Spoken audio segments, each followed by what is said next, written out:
four elements as we know them as human beings are actually created by plant systems. You know, originally it was just a bare globe, you know, with nothing. But then come the algae and different bacteria, you know, and it developed also all the different plant systems. And during that period, we got the clean air, we got collection of carbon in the plants. So the CO2 reasonable level, the plants establish the good soil, the topsoil, and they clean the water. So we have good fresh water. And it's therefore, as we as permaculturists, we say that we have to create more resources. When we do any project, however small it is, how big it is, it's sometimes a whole towns or parts of towns or landscapes. It could be a garden. Even here in Vesterbro area, we have made a permaculture project on a balcony. So it goes for any scale. But there, it's the purpose for all of it is to create more resources than there were before. Therefore, there's a lot of plants, you know, involved in that. In the balcony, there's a lot of climbing plants around it the whole time. There's potteries and things like that. There's collection of rainwater. In the bigger scale is forests. And we are developing forests, and all different kinds of forests.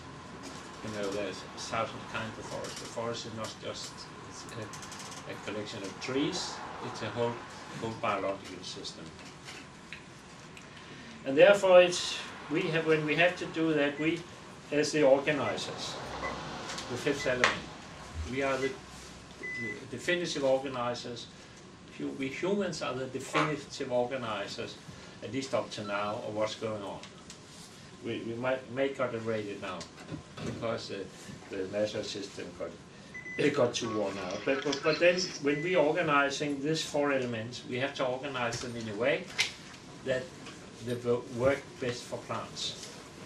So different kinds of plants we're choosing, we can organize. A good topsoil, meager topsoil, a lot of wet, some wetlands, and stuff like that. Yeah. I have one. You have one. You have one?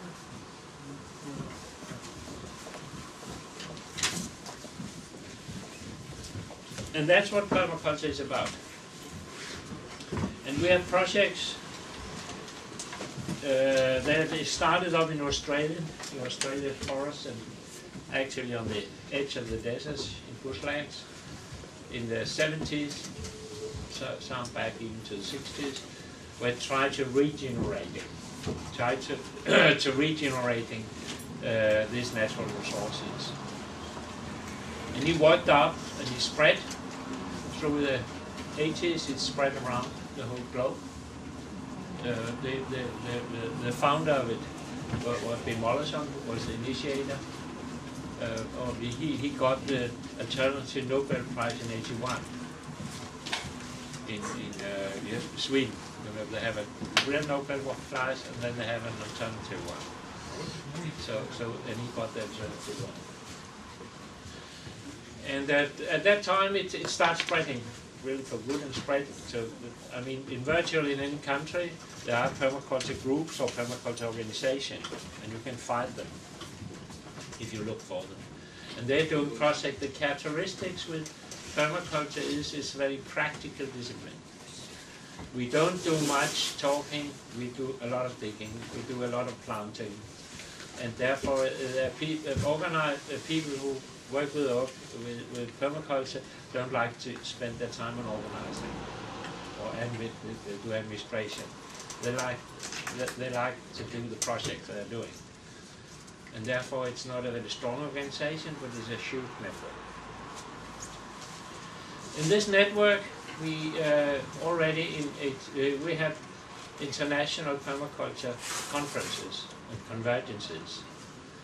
And they are not coming every third and fourth year coming up. The last one has just been in Malawi. The one before 2007 was in Brazil. At one in Nepal, in '91, we saw the devastation. We in the permaculture group, we knew about the devastation, but there it was so obvious. You mean the Indians have been there since the war, cutting down the forests. So it's terrible. Now it's I mean the soil of Nepal is now getting down the Ganges and now are making islands in the delta out in the Bengalian Bay. So the Nepali said that when all the mountains and it rained down, okay, we could move down to islands in the Bengalian Bay. They talked about it at that time. They can't do that anymore because now they are flooded by sea rays. But that was talked a lot of, and that was discussed at the conference. And we set up a project that said if we have to save Nepal, there have to be planted 10,000 trees for East Nepali. Again, replanting. And actually the Indians should go back and do it because they had stolen all the timber. It didn't happen. So, but that was the first attempt of how we developed the strategies of massive tree planting, to saving environments. And there's a lot going on here about that. It's part of the basic. Afterwards we went down to India and saw some tree planting there too, past the poor north of Hyderabad. And so it was obvious when we came home from there, we have to regenerate devastated and destroyed land. We have to do a lot of tree planting, and that started. We have talked about that since in Permaculture Network, and at the conference in Brazil in 2007, we decided to try to set it up as a professionalized, more developed scheme for the whole globe. And when we come down there, it was there were people from from all parts of the world. You know, people from Alaska told about how the permafrost is touring, how the forest is going over and dying. There were reports from Russia too, how the whole Siberian area is melting, in fact, and touring up. There were reports naturally from Brazil, how the deforestation was destroying the land. We had a boat tour in 10 days on the Amazon, and we didn't see any basic primary forests. I mean, it's totally destroyed. So it's we heard from Africa, we heard from India, we heard from all parts of the devastation of the land. You know? And therefore we worked on a scheme, and we called it 10,000 trees. And the schemes could be that we actually set up that a project of 10,000 trees should be planted for each person on the globe. And it should be, and then I come back to how it should be organized. And that was the idea. And we looked at that.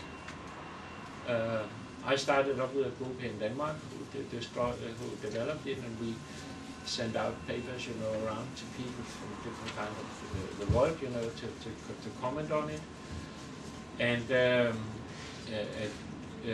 that's how it developed through the last 2 years here. The scheme is just not planting. I mean, it had to be it had to be a total connected strategy, and that means that it had to take care of the total carbon cycle. I mean, what's had been totally destroyed as it is now is that the carbon circle, how we distribute carbon on the globe, carbon are distributed, it is totally messed up.